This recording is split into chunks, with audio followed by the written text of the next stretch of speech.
Okay, hello everybody. So we're going to continue tracking David's life and learning about locations that are connected to his life. Last week we covered more or less up to the battle with Goliath.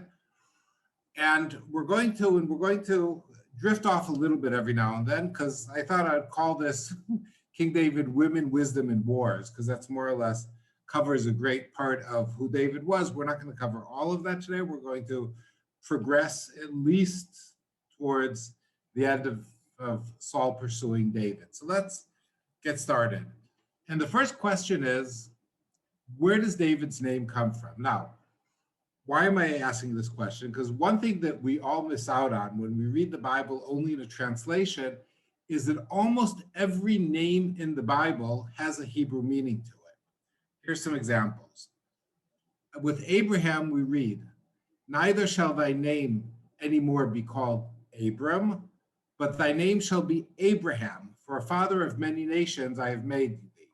Now, in English, that has no meaning. What do you mean, father of many nations? But in Hebrew, we read, "V'lo yikare od shimcha Avram," your name will no longer be Avram, "V'haya shimcha Avraham," which is almost like an acronym of Av, which means a father, Hamon, many nations, Netatich, I've made thee.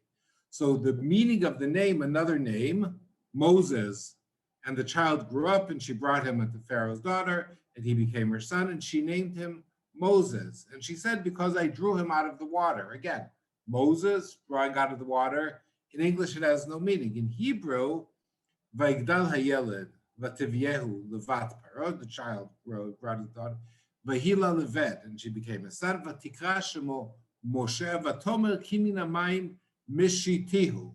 Moshe, his name, Mishitihu, I pulled him out, even though in reality, in Hebrew, his name should have been Mashui, because that's somebody who's been pulled out of the water, but the name is close enough. Last example, with Samuel.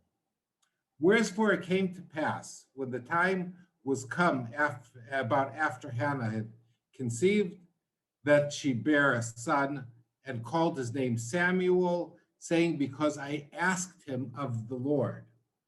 Now, in Hebrew, Vahilit Kufot Hayamim, Vatahar Chana Vatelet Ben, Vatikrat Shmo Shmuel, Ki Hashem, because from God, She'ilti. The truth of the matter is, his name, based on that Hebraically, it should have been Shaul. I requested him, and that's why, interestingly enough, in the next, later on in the same chapter, V'gam Anochi Hish'altihu. I lent him, I gave him to God for all these days. Asher hayahu Shaul laHashem. Therefore, also I lent him to the Lord. As long as he liveth, he shall be lent to the Lord. Somebody who's lent to the Lord is also Shaul. So frequently, the name that is given is based on a reason in almost all the names, but sometimes there's a distortion between what it should be, because Shemuel, it could be Shmuel, his name is God, or Samuel, the God put him there, but every name, Yesha'ayahu, God shall redeem, Yirmiyahu, God shall lift up, Yechezkel, God shall gain strength, every name. So what's the origin of David's name? Now, what's interesting, let's see, there's a motif that repeats itself throughout David's story, and it's probably connected to his name. And David came to Saul and stood before him, and he loved him greatly. And he became an armor bearer. Then, so in other words, Saul loved David. Jonathan and David made a covenant because he loved him as his soul. Once again, Jonathan loving David. And Michal, Saul's daughter, loved David. Just an interesting comment, and we'll talk about that in next week's lecture. This is the only time in the Bible that we have the mentioning of a woman loving a man. A man and parents can love their children. A man can love another man, like Jonathan and David. But for a woman to profess love to a man, this is the only case in the Bible. We'll deal with that. In the Song of Songs, we read, I am my beloved's, and my beloved is mine. He feedeth among the lilies. And then also we read, whither is thy beloved gone? Now, whither is thy beloved turned aside? Now, in Hebrew, and again, my beloved is gone. In the Hebrew, and these are just examples, Ana halach do dech. Now, you can see the word, the letters Daled, like we see up here. Daled, the fourth letter in the Hebrew alphabet, Vav, the sixth letter, and the fourth letter again. Do dech, which is your beloved. Dodi yarad legano, my beloved has gone down to the garden. And you see the name David repeating itself. And most likely, the name David means the beloved one. Now, what's interesting, and you'll see this many, many times in the Bible, that what somebody's name is, their name makes the person. Now, whether the name was given retroactively or not is a different question. But the name reflects the person. And so David is the beloved one. And throughout the story of David, the element of love repeats itself, that everybody loved David. Who did David love? We'll talk about that next week. So who was David? In Samuel 1, chapter 16, we're told a good definition of when David comes to Saul, or is about to be brought to Saul. They answered one of the servants and said, behold, I have seen a son of Jesse, of Yishai, the Bethlehemite, that is cunning in playing, musically, and mightily valiant, and a man of war, and prudent in matters, and a commonly person, and the Lord is with him. That is the perfect definition to many extents of who David was. In chapter 17, we then read, and when Saul saw David go forth against the Philistine, he said unto Avner, the captain of hosts, Avner, whose son is this youth? And Avner said, as thy soul liveth, O king, I can't tell you. Now, this is a very problematic verse, because a chapter before, David was introduced to Saul, and Saul requested that he move into the palace. And suddenly, one chapter later, when we deal with David and Goliath, suddenly Saul doesn't know who he is. And the king said, inquireth thou whose son the stripling is? And as David returned from the slaughter of the Philistines, Avner took him and brought him before Saul with the head of the Philistine in his head. And Saul said to him, whose son are thou young man? And David answered, I am the son of thy servant Jesse of Bethlehem. And that's a chapter after David brought offerings and came to meet the king. Now, what we will see in just a couple of minutes, the element of the same thing happening twice happens many, many times in the story of David. But before we get to that, after that happened, something very interesting took place. And it came to pass, when he had made an end of speaking unto Saul, that the soul of Jonathan was knit with the soul of David. The Hebrew is vatidbak nafsho. His soul became glued together, united, and Jonathan loved him as his own soul. And Saul took him that day and would let him go no more home to his father's house. This is while Saul still liked David. Then Jonathan and David made a covenant because he loved him as his own soul. And here's an interesting thing. Jonathan stripped himself of the robe that was upon him and gave it to David and his garments, even to his sword and bow and to his girdle. Now, remember, here's once again, the same thing repeating itself twice, but under slightly different elements. If you remember, if we go back to the story of David and Goliath, King Saul also tried to give David a sword, a spear, a girdle, everything to protect him. That time he didn't take it. But when he gave him his garments, what is the meaning of giving him his garments?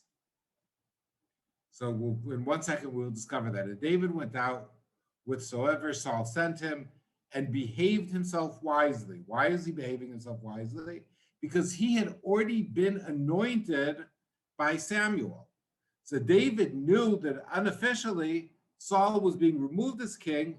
He would be the next king, but he was a very smart, calculated individual, another element to David's personality. Saul sent him over the men of war, and he was accepted in the sight of the people and also in the sight of Saul's servants. Once again, David was immediately liked by anybody who met him.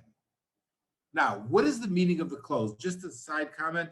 This is an amazing piece of garment that was found in Timnah. We'll see where that is in just a couple of minutes, which was actually dyed with the biblical purple from the time of King David. This carbon testing has dated this around 3,200 years old. And this was found because it was in the desert, it was perfectly preserved. So what happens with garments? So we start with Pharaoh. Pharaoh and Joseph, and just as a side comment, we'll see a few examples. We'll see many biblical stories that the author of the book of Samuel purposely directs us towards them to remember and make parallels between David and some of these biblical characters, just like the New Testament does a very similar thing, relating Jesus to people like King David, like Moses, etc. In Genesis 41, we read, "And Pharaoh took off his ring from his hand and put it upon Joseph's hand, and arrayed him with vestures of fine linen, and put a gold chain about his neck." Just again, a side comment. Jump over to the book of Esther. Exact same wording is used with the story of with the story of Haman receiving the ring and the clothing, etc., and the gold, etc. So that's just a direct parallel. And as we talked in the last lecture, Saul is a descendant. There's Mordecai, Esther's uncle, brother, to a different term user, is a direct descendant of King Saul. Then we go on, and Saul armed, and the term used, again, same thing used in Genesis, vayalbesh, he dressed him. So he didn't arm him, he dressed him with his armor, and he put a helmet of brass upon his head, and he armed him with a coat of mail. That's when Saul tries, and of course, he rejected it. And then later on, when Saul wants to take on a different persona, and Saul disguised himself and put on other raiment, and he went, and two men with him. And this is when they were going, and they came to the woman by night, and he said to her, "I pray thee, divine unto me by the familiar spirit, and bring me him up, whom I shall name unto thee." This is when he was going to request advice from the witch. And then later on, and now here's a very interesting element. This is told about Tamar. Tamar is one of David's daughters who was raped by her brother. And here we read, and it says this, "And she had a garment of divers colors upon her." Bring back the story. We'll read it in 1 second. "For with such robes were the king's daughters and their virgins apparelled." Again, remember, the daughters, the royalty, wore these type of clothing.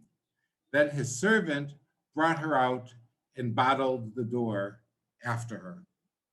Similar story, go back to Joseph.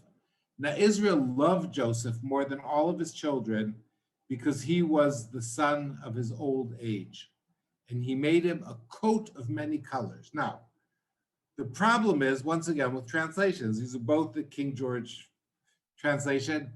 In both cases in Hebrew, it's the identical word.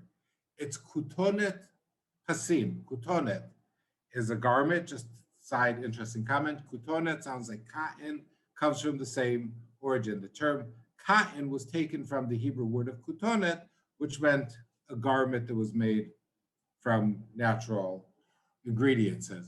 And in both cases, kutonet pasim. Kutonet pasim was mistranslated into a garment of lines or multicolor, because a pas in Hebrew can be a straight line. And that's how we get Joseph in the multicolored garment, but that's wrong. If we read what is the meaning of this type of garment? And we read it with the story of Tamar, not Tamar that Judah's daughter-in-law / mother of his children, but the Tamar, the daughter of David. Kutonet pasim, it passes up to a line, but the meaning of a line is that it reaches the line separating your hand from your arm. And what does that mean? It means they were wearing long sleeves. Who could have enabled themselves to wear long sleeves? Only somebody who was royalty who did not have to work. If you don't have to work, because if you're working in the fields all day, you're going to be going sleeveless or shirtless. But if you can allow yourself, that's a sign of royalty. And just like with Joseph, who did not have to go work the sheep like his brothers, so Tamar didn't have to. So once again, the garment makes the person. You wear garments, you take off your royal garments, you put on other garments, you become a commoner. You put on royal garments, and once again, we see, so the message that the text is telling us is that in a way, Jonathan, he made David king by giving him the royal clothing. Now, where do we see a similar story? The soldiers and governor took Jesus in the common hall, gathered unto him the whole band of soldiers, and they stripped him and put on him a scarlet robe. They were doing it facetiously. They were doing it to make fun of him, but by putting on the scarlet robe, they made him the king. So the story does with Jonathan giving him the robe and the sword, it's much more than just friendship. It's in a way recognizing his kingship.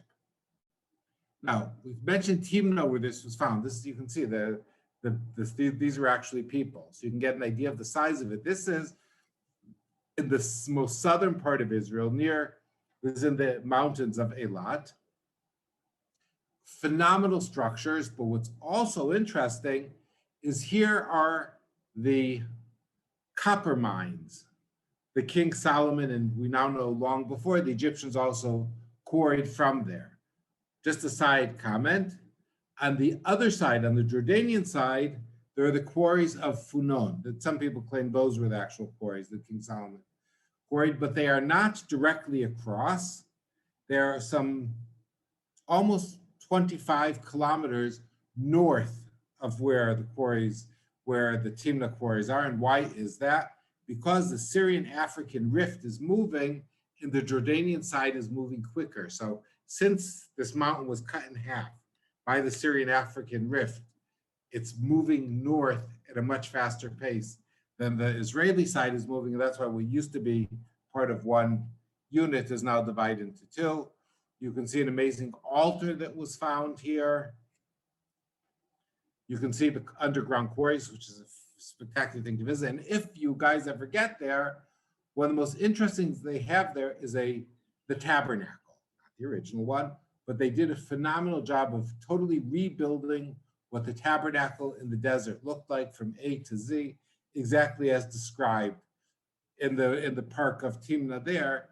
So you can actually visit if you ever do make it down there. Highly recommend it because it really gives you a good perspective of what the tabernacle in the desert looked like and what the meanings of it was. Now Saul turns on David. Why does he turn on David? The women began singing, and the women answered one another as they played. In other words, as we talked about last week, playing instruments and singing, and said, Saul hath slain thousands, and David his 10,000s. In other words, David is better than King David. He's a greater hero. You can see David playing the harp with Saul throwing his spear at him. And Saul was very wroth, and the saying displeased him. And he said, they have ascribed unto David 10,000s, and to me they have ascribed but thousands. And what can he have more than but the kingdom? In other words, Saul already's understanding where things are going, especially because Samuel already told him that God has torn the kingdom away from him, And Saul eyed David from that day and forward. Then we go on, and it came to pass on the morrow that the evil spirit from God came unto Saul, and he prophesied in the midst of the house, and David played with his hand as the other times, and there was a javelin in Saul's hand.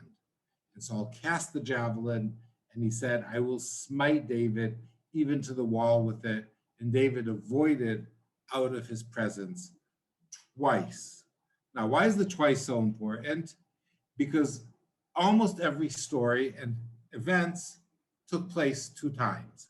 Second time this happens, we read in Samuel 19, and Saul sought to smite David, even to the wall with the javelin, but he slipped away out of Saul's presence, and he smote the javelin in the wall, and David fled and escaped that night.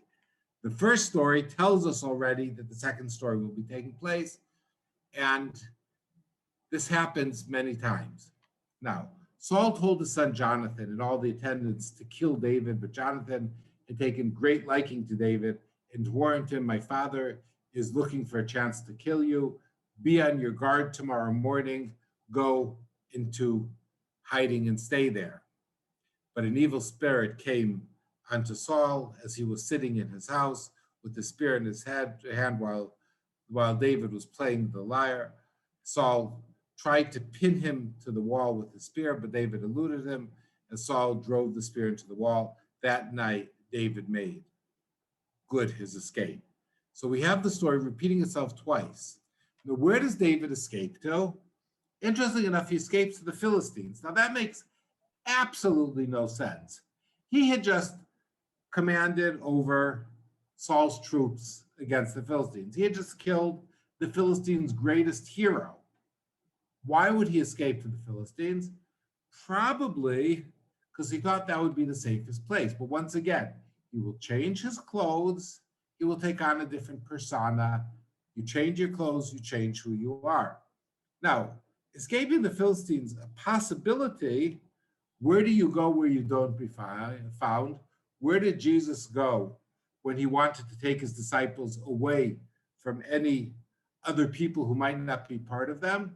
He took them to a pagan temple. That's in Caesarea Philippi. That's where he took them to. So you escape to the least probable place people would think you would escape to. And David arose and fled that day for the fear of Saul and went to Achish, the king of Gath. Again, there were 5 major Philistine cities. Gath was one of them, and each one of them had a king. The king of Gath was Achish. Now, the servants immediately recognized David, and they said, and the servants of Achish said unto him, is not this David, the king of the land? Now, interesting, because David was not officially the king of the land anymore. But what Saul feared, people started spreading that rumor. Did they not sing one to another of him in dances, saying Saul had slain his thousands and David his tens of thousands? No, it's quite interesting because the word spreads. Just like Rahab, when Joshua came into the land, knew what God had promised the children of Israel, the people in Gath already knew. Now, how did they know? Because the populations most likely did not mix. And David laid up these words in his heart and was sore afraid of Lachish, the king of Gath, because he could execute him on the spot. And he changed his behavior before them and feigned himself mad in their hands and scrambled on the doors of the gate and let his spitful fall upon his beard. He was drooling. Now, so he put on an act as if he was crazy. Now, interestingly enough, David says nothing. In the whole story, no, he doesn't speak. Then said Achish unto his servants, lo, ye see the man is mad. Wherefore then have ye brought him to me? Get rid of this guy. I don't need a crazy person here. Now, here we can see the historical, we saw the picture here. This is the current excavations of Tel Kasila, which is now beyond doubt recognized as the biblical Gath. It's located just over half an hour outside of Jerusalem on the way to the coastal area, in the area of the Sharon. This is what was originally identified as Gat. You can see a picture taken in the 1940s. You can see here there was a small Bedouin village. Here you can see an 1880 depiction that was done by the PF, the Palestine Endowment Fund, which was the British coming to research here. And you can see Sheikh Ahmed El Areni. And this is known as Tel Areni, Tel, a biblical site. And this was identified as the historical Gat. Now, if this was identified as the historical Gat, which is located over here, so a city was built right next to it. So Israel decided to name it in 1954, the city of Kiryat Gat.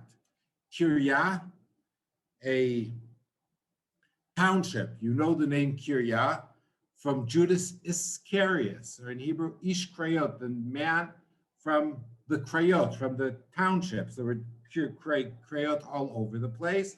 So the city of Kiryat Gat, which is now probably 80, 90,000 people, if I'm not mistaken, is located named after Gat. The only problem is some 30 kilometers away, Tel Tzafit, where the current Gat is undoubtedly located. You can see the excavations in Gat, and here you can just one very interesting little find, the 9th century Philistine strainer made out of pottery that was found there amongst many, many, many other finds, which clearly can locate it as a Philistine town, probably from around the 10th, 11th century BC.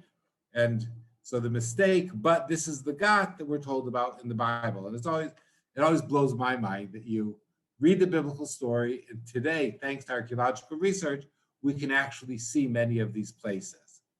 Quick sidestep, who's crazy? We read about David making himself crazy. Now let's see crazy behavior, what it might really be. When David had fled and made his escape, he went to Samuel at Ramah. Ramah is located most likely to the north of Jerusalem, where Samuel was later buried, and told him all that Saul had done to him. Then he and Samuel went to Neoth, which is connected to Ramah, and stayed there. Side funny comment, most likely where that is located is where King Hussein, the former monarch of Jordan, was building a palace that is still standing there uncompleted because he started building it in 1966. And in 1967 was the 6-Day War. They hadn't finished it. And his fourth wife, Queen Nur, lays claim to that land, and that land has not been touched. And you can still see the remnants of the palace that was being built. Word came to Saul, David is in Naot at Ramah. So he sent men to capture him, but when they saw a group of prophets prophesying with Samuel standing there as their leader, the Spirit of God came on Saul's men, and they also prophesied. Now, we'll understand in 1 second what prophesying is, because it doesn't make sense. What is everybody standing there? Foreseeing the future, thousands of people. Saul was told about it, and he sent more men, and they prophesied too. Saul sent men a third time, and they also prophesied. So there was some very strong presence of God there. Finally, he himself left Ramah and went to the great cistern of Sukkot, and he asked, where are Samuel and David? Over at Naoth at Ramah, they said. So Saul went to Naoth at Ramah, but the Spirit of God came even on him, even on Saul, and he walked along prophesying until he came to Naoth.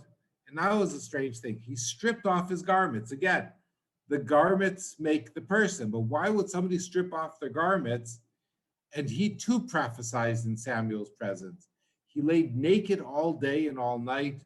This is why the people say, is Saul also among the prophets? But Saul, the Saul disrobed is my addition, but Saul disrobed. You have a naked man. So is he removing the garments of kingdom from him, or is he acting crazy? Now, let's see what prophesizing is. We go back, sorry about this, to the book of Numbers chapter 16, if I'm not mistaken. But there remained two men of the camp, two of the men in the camp. The name of one is Eldad, the name of the other is Medad, and the Spirit rested upon them, similar to the story you have here. And they were of them that were written, but when not out of the tabernacle, and they prophesied in the camp. And there run a young man and told Moses, and you'll see next week, we might see the connection between the young man running, also similar stories with David, and told Moses and said, Eldad and Medad, do prophecy in the camp. And Joshua, the son of Nun, the servant of Moses, one of his young men, once again, answered and said, my Lord Moses, forbid them. Now, the Hebrew term there is kla'em, that could also be probably more accurately translated, lock them up. And Moses said unto him, invest thou for my sake?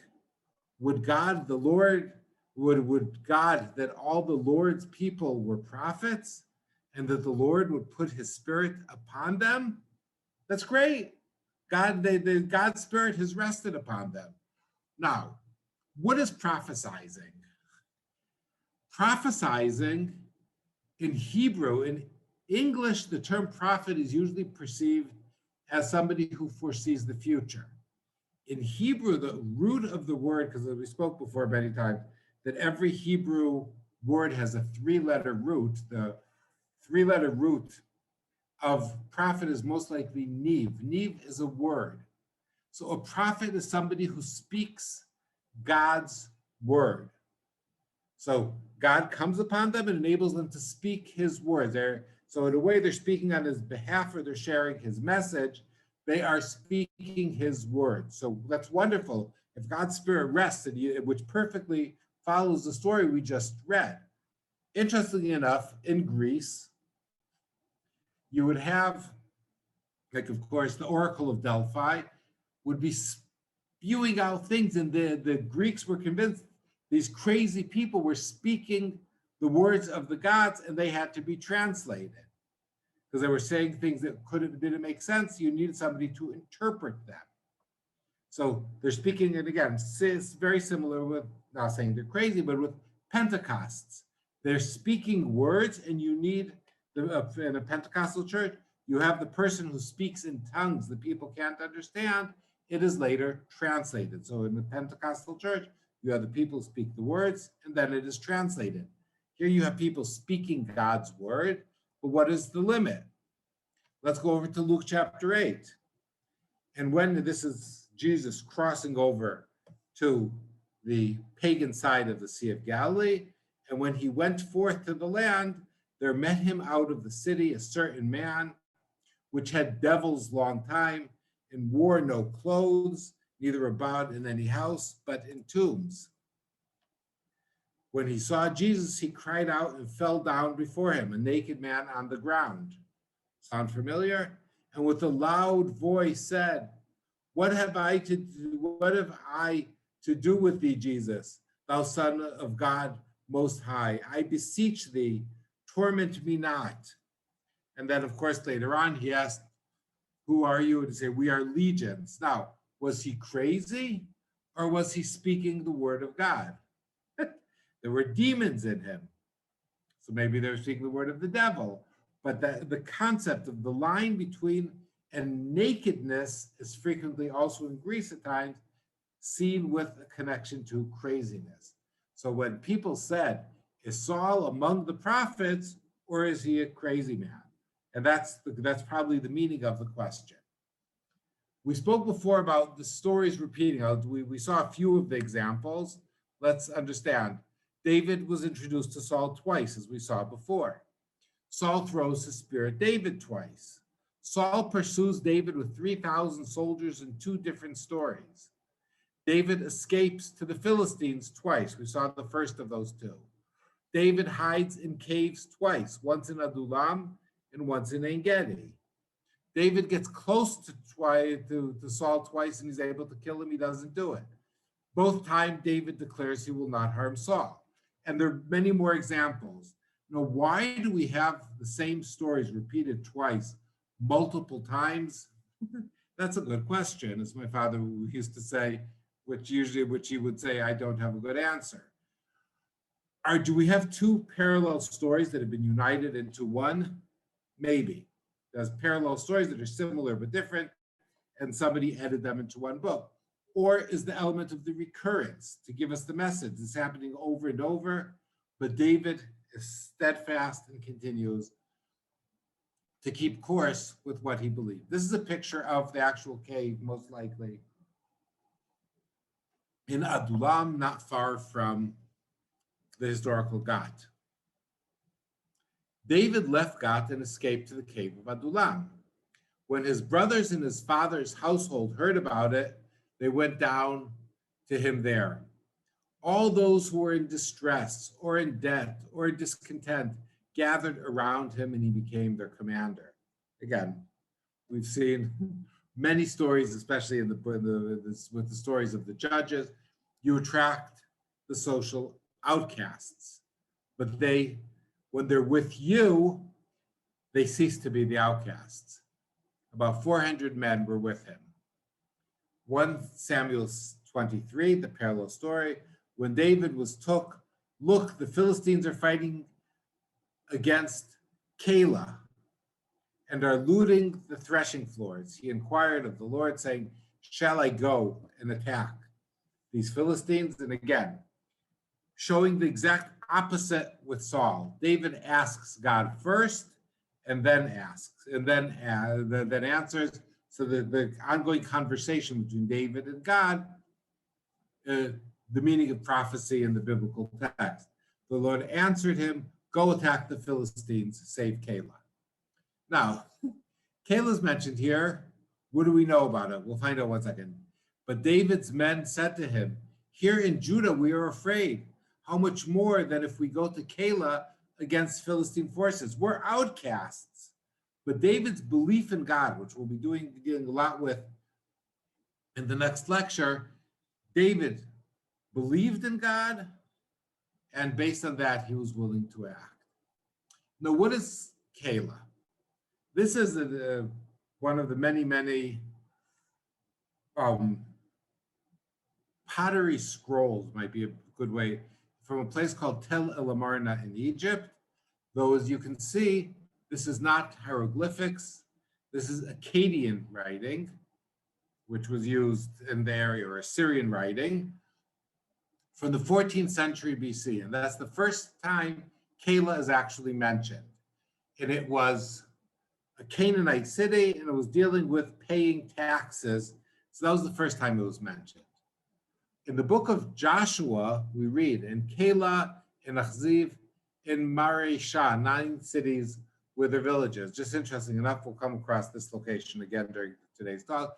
Mareshah, there was the town of Beit Guvrin, which later was converted to a Greek town, and Mareshah are 2 towns next to each other, that when one was functioning, the other was not. In the time of King Herod, Mareshah was functioning, and that's where King Herod's father came from. It was in those days taken over by the Edomites, and that's the hometown of King Herod. In the book of Nehemiah, so the Israelites are returning after Persia, and they say, and he repaired Nehemiah the son of Azbuk, the ruler of half part of Beth Tzur, unto the place over again the sepulchres of David. So again, the place where David was, and the pool that was made, and unto the house of the mighty. After him repaired the Levites, Ruham the son of Bani. Next unto him repaired Hashbiah, the ruler of the half part of Keilah. So once again, upon returning, so this small town, but became very important because of David's victory, is once again captured with the return from returning from the diaspora. In the Babylonian Talmud, we learn something very interesting about what Keilah was famous for. and we read. It's the Babylonian Talmud. We're talking about 5th century AC. From where is it learned that honey and milk are intoxicating? I'm sure many of you have asked yourselves that question many times, as it is taught in the Braita. Braita is a first, second, third, it was written down in the 3rd century with discussions that predated that. If a priest ate pressed figs from Keilah, again, the town we're talking about, pressed figs, because they used to dry figs and then connect them and make a necklace out of them. If you ever come to Israel, you can actually still buy those. The Palestinians still make those, and drank honey or milk, thereby become intoxicated. In other words, most likely they would ferment the dates before drying them, so they would have an alcoholic content. And he that entered the temple to perform the temple service, so if a priest would do that, he would be intoxicated, and that would be forbidden. So the element of the drying the figs in Keilah, we know that place was still very much in existence. Eusebius, the bishop of Caesarea, 4th century, wrote a book called the Onomasticon, which maps out all the locations of biblical cities in the Holy Land. And interestingly enough, if any of you have ever been to Jordan, the map of Medva, which is one of the most important maps ever found which was a mosaic, 6th century mosaic on the floor of a church that has many of the sites, the biblical sites depicted on there. They used Eusebius's Onomasticon in that. 8 milestones east of Eleutheropolis, which is the Roman name of Maresha. Here you see the city of Maresha that was captured. So the link between Keilah and Maresha is also used by Eusebius. On the road to Hebron, and then we have Conder and Kitchener. These are 2 British researchers, German researchers, if I'm not mistaken, who in 1883 wrote this: a city in the Shfela of Judah, based on what it says, is identified with the modern ruin site of Keilah. The Onomasticon places it 7 or 8 miles from Eleutheropolis. On the road to Hebron, Keilah is 7 English miles from Beit Jibrin. Now, which is very interesting, because in those days, they weren't exactly sure where Maresha was, but Beit Guvrin, or Beit Jibrin, which is the Arab name, Beit Guvrin is that parallel city to Maresha, and it's a spectacular city to visit if you guys ever have a chance. You could even partake in an archaeological dig there. It's a city that a lot of it was dug out of the ground because there's very, very soft stone for carving. There was a phenomenal Roman city that was built there. And then later on, one of the largest churches, the Church of St. Anne, was built there. And it's a truly spectacular place to visit.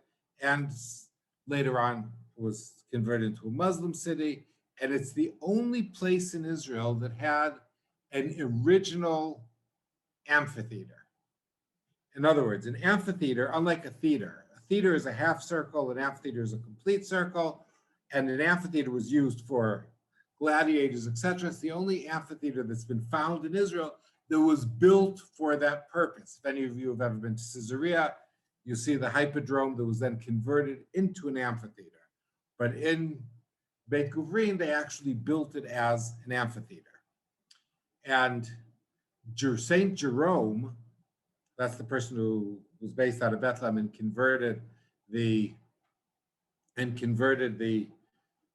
translated the Bible into Latin, states that the tomb of Habakkuk was found there. And Micah is also buried there. So there are traditions of certain prophets. There are many arguments where Habakkuk and Micah is buried, but there is a tradition that Keilah, which is just a bypassing message, we can actually see the beautiful tell that is here, the olive trees planted on it, not far from the from the Palestinian city of Hebron today. So that's the archaeological site.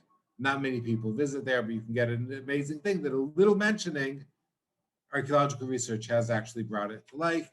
To get the location of where it is, here we can see this is where Hebron is, and this is where Keilah is, very within the West Bank, very close to the Green Line. We'll move on to Ein Gedi.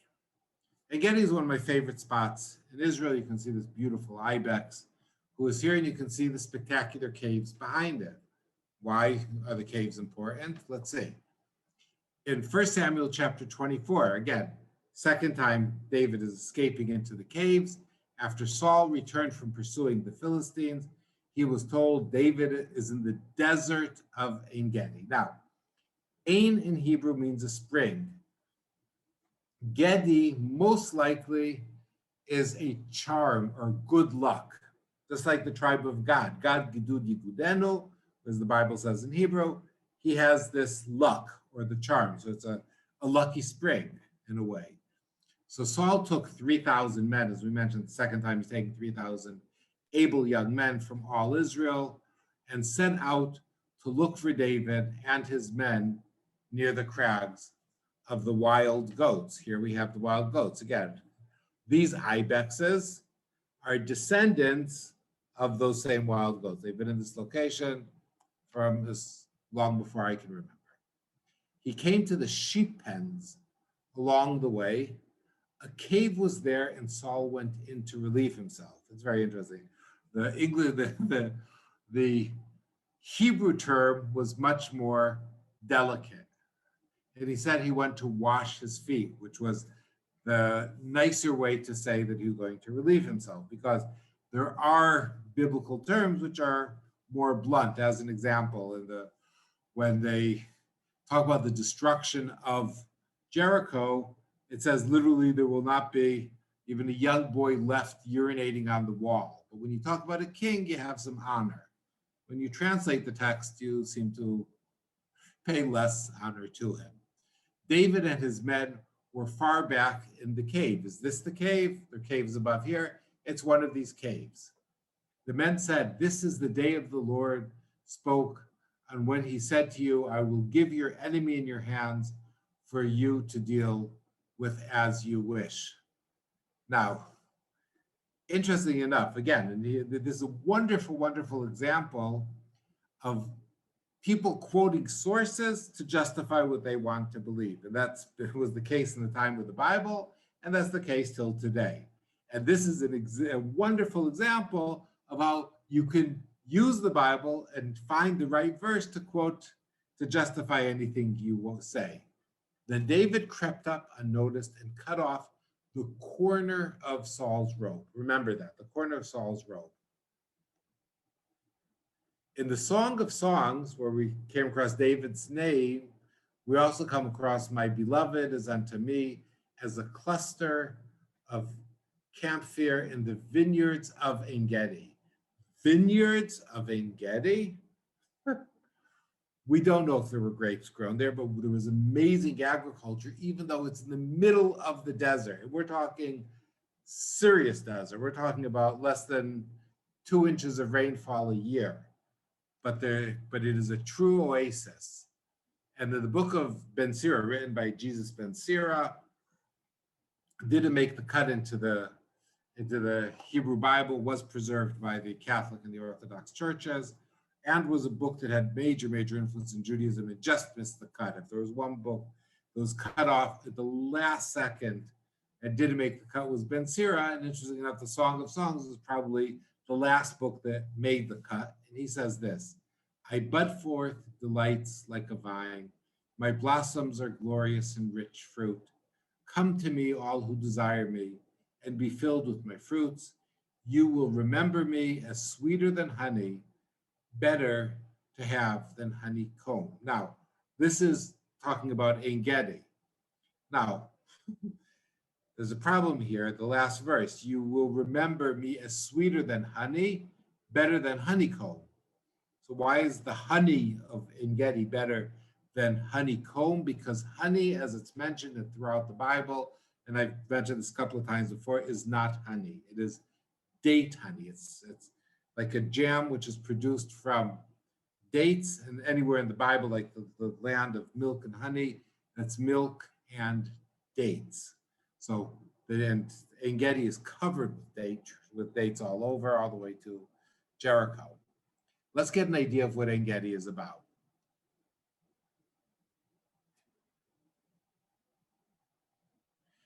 This, you can see, this is a drone flying above Ein Gedi, where there's a valley with water flowing in between. You can see one of the many waterfalls in Ein Gedi, and this is in the middle of the desert. Here is the baby ibex. These are very interesting. Well, we'll talk about them in a minute. Those are the other animals that hang out in Ein Gedi. Amazing wildlife here. Here's the highest of the waterfalls in what's called the David. This is the male ibex fighting over dominance. Another short film of Ein Gedi, just to get a better idea. Gem of a location called Ein Gedi on the western shore of the Dead Sea.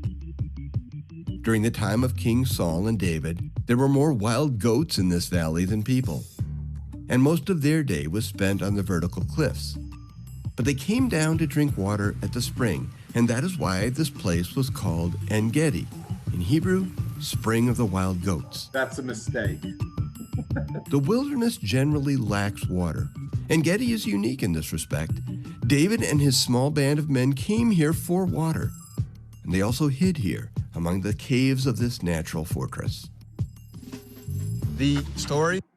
So you can see, and the water is flowing there. There's less flow today than there used to be because some of the water sources are being tapped and used for mineral water, but it's still flowing. Gem of a location. Now, let's understand what David did when he snipped the corner of King Saul's garment. What did he really do?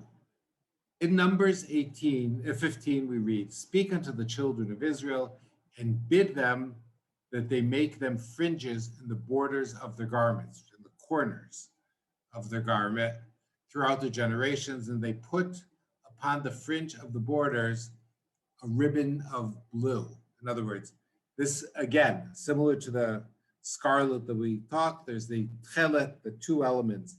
This is the blue and the purple that we use in the temple and the royal. And here we see this is a tzitzit. In Hebrew, they're called tzitzit. And you'll see many people, many of the religious Jews will still wear this. Every Jewish tray cloth also has that. In the time of Jesus, it was traditional that you would always wear a garment with four corners and the tassels on the corner. But Samuel said unto him, "I will not go back with you. You have rejected the word of the Lord." This is Samuel talking to Saul, "and the Lord has rejected you as king over Israel." And Samuel turned to leave. Saul caught hold of him at the hem of the robe, or the corner of the robe, and it tore. In other words, he tore off one of his tassels.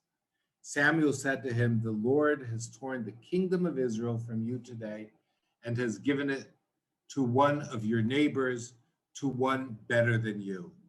He who is the glory of Israel does not lie or change his mind, and he is not a human being that he should change his mind."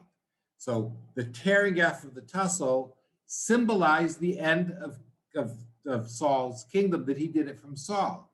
Now, what did David do? He cut off. So in other words, he's passing on. You did this to Saul, I'm doing this to you. Where do we come across the corners? In the book of Matthew, and we read, "And behold, a woman which was diseased with an issue of blood 12 years came behind him and touched the hem of his garment." In other words, she touched the tzitzit, she touched the tassel. Now, remember in Luke, Jesus who did it, and we'll see. For she said within herself, "If I may but touch his garment, I shall be whole." Again, The garment makes the man, and the tassel is the part of the garment which has a religious meaning to it. It has additional power. But Jesus turned him about, and when he saw her, he said, "Daughter, be of good comfort, thy faith hath made thee whole," and the woman was made whole from that hour. So in other words, the bleeding woman touched the tzitzit. The same thing that on one hand removed the kingdom from Saul and David, symbolized it, because I could have killed you. All I've done is made you incomplete because your garment no longer has the four corners that is demanded to have. Here is an unbelievable archaeological find, a 4th century synagogue of the population of Ein Gedi. Let's just get a quick view of it, and then we can. This is good, very good sized synagogue. Most amazing thing in the synagogue, as we'll see in a minute, is the mosaic that was found there. And why is the mosaic unique? We are approaching the mosaic, we're walking up to it.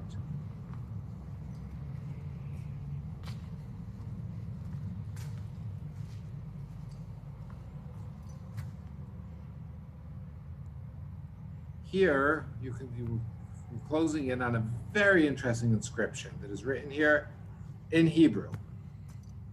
You can see. Now, this is a thank you for whoever gave some of the money. Here we have an actual inscription on the side. But the inscription is not a blessing. The inscription is a curse.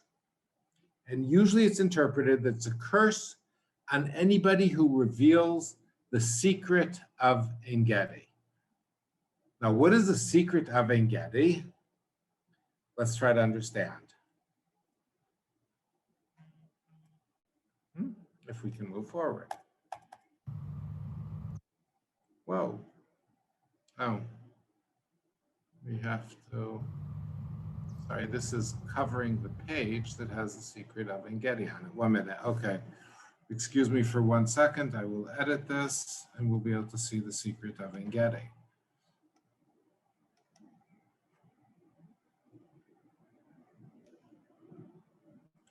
No, wait, 1 second,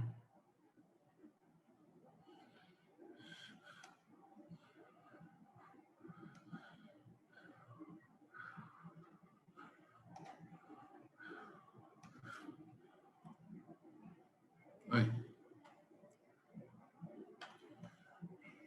Sorry about this. Technical issues. Okay. Here's the man who's revealed the secret of Ein Gedi. This is a man by the name of Guy Ehrlich, who lives in a kibbutz very close to Ein Gedi. And he is surrounded by an interesting plant. Let's see what this plant is. In the Song of Songs, chapter 5, we read, "I come into my garden, my sister, my spouse. I have gathered my mirth with my spice. I have eaten my honeycomb with my honey." Remember the parallel that we just saw. "I have drunk my wine with my milk. Eat, O friends, drink ye, drink abundantly, O beloved." So we have the myrrh that he has collected. Now, you remember the myrrh with my spice. What is that? In Psalms 133, we read, "Behold, how good and how pleasant it is for brethren to dwell together in unity." Now, this is a psalm that traditionally was written about Ein Gedi. "It is like a precious ointment unto the head." What is a precious ointment? That ran down unto the beard, even Aaron's beard, that went down to the skirts of his garments.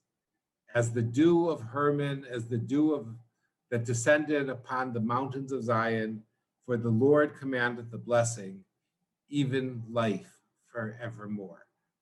Now, here we see the precious ointment. Now remember, and there might be a parallel, the precious ointment that Martha put on Jesus's feet when she anointed his feet and was crazy valuable, that Judas said, "Why waste it," etc. There's a very good chance this is the same precious ointment that came from Ein Gedi. Here we see in the Midrash Lamentations 4:15, which from the book of Lamentations we read, "Away unclean," people shouted at them. And Rabbi Hanina interpreted this verse as referring to the daughters of Zion. "See, it is written," Hashem, God said, "because the daughters of Zion are so vain and walk with their heads thrown back," Isaiah 3:16, "because the daughters of Zion are so vain." And the rabbi said, "She brought the crop of a rooster, and it was filled with balsam oil." The balsam oil, once again, traditionally is the oil that was made here from what in Hebrew is called the afar simon. This is the afar simon. Nowadays, people call it persimmon oil, even though there's no connection to the Chinese persimmons. And she placed it between her heel and her sandal. And when she saw a group of guys, she smashed it, and the scent spread among them, and it was like a venom of a snake. In other words, it caught them because it was an extremely valuable oil. Traditionally, cost twice its weight of gold. In other words, you'd get 2 times the weight of gold for this oil. I tried to find a picture of it, I wasn't able to. There was a Baptist minister by the name of Wendell Jones, who was, I won't go back to our talk about who was crazy, but he was a unique individual. Just to understand how unique he was convinced he was able to analyze one of the copper plate that was found in Qumran that we'd spoken about in a previous lecture, that then explained where some of the hidden elements of the temple were buried, but he was convinced he knew where Jesus's foreskin was buried. And he raised millions of dollars to dig for it. Unfortunately, or fortunately, he couldn't find an Israeli archaeologist who would go with him on that. That man, Wendell Jones, later on became a very famous person because the movie Indiana Jones is based after him. And he found a small jar that he claimed, and it's very possible he was right, had remnants of the persimmon oil that is repeated multiple times in the Bible and elsewhere. And the secret of Ein Gedi that we saw in the synagogue was the secret of how you are able to produce the persimmon oil, because that was the secret. Now, in the 4th century BCE, the Greek botanist historian Theophrastus wrote this: "Balsam of Mecca," which was the name that was given, "grows in the valley of Syria." Now, we're talking about greater Syria, so it's really, what that means actually is in the Jordan Valley. They say that there are only 2 parks in which it grows, one of about 4 acres and the other much smaller. The tree is as tall as a good-sized pomegranate and is much branched, as you can see where Guy is standing. It has a leaf like that of a rue, but it is pale, and it is evergreen. The fruit is like a terebinth in size and color, with bent pieces of iron at time of a dog star. He's giving a perfect description, which this plant, because for many years we didn't know what the plant was, or there were many theories. When there is scorching heat and the incisions that are made both in the trunks and in the upper part of the tree, so it's almost like collecting the sap, the collecting goes on throughout the summer, but the quantity which flows is not large. In a day, a single man can collect a shellful. The fragrance is exceedingly great and rich, so that which comes from a small amount is perceived for a wide distance. Similar to the story that we're told about the young girls of Israel. So Ein Gedi, where David escaped to, was one of the richest towns in Israel. And the reason it was one of the richest towns in Israel was because they were the only ones who could produce this. I'll end with a sad story that when the Jewish revolt was taking place in the year till the year 70, the Sikaris, those were the best way to define it, were the Jewish ISIS, who were controlling parts of, were the commanding forces in Masada, that those of you who've been to Israel, I'm sure, have visited, needed money. So they went down to the village of Ein Gedi to rob the village and slaughter many of the people there, because they knew the place that was the richest was the place they could take it from. And thus, the curse that was put on anybody who would visit Ein Gedi, you'll see here, anybody who would reveal the secret of Ein Gedi, almost all archaeologists understand that that was the threat of revealing the secret way that this Afar Shimon oil was produced. And this is so Ein Gedi, where David, we'll talk next week a lot about what love was for David, didn't express his love to Saul, but had his mercy on Saul by not killing him in a place that in the Song of Songs is the place where love is perceived because of the flowing water and the wild ibexes and the beauty of the location. So we're ending with David escaping safely from En Gedi. Next week, we will lead into his, then in a few weeks, we'll lead into his kingdom. So I will end with that.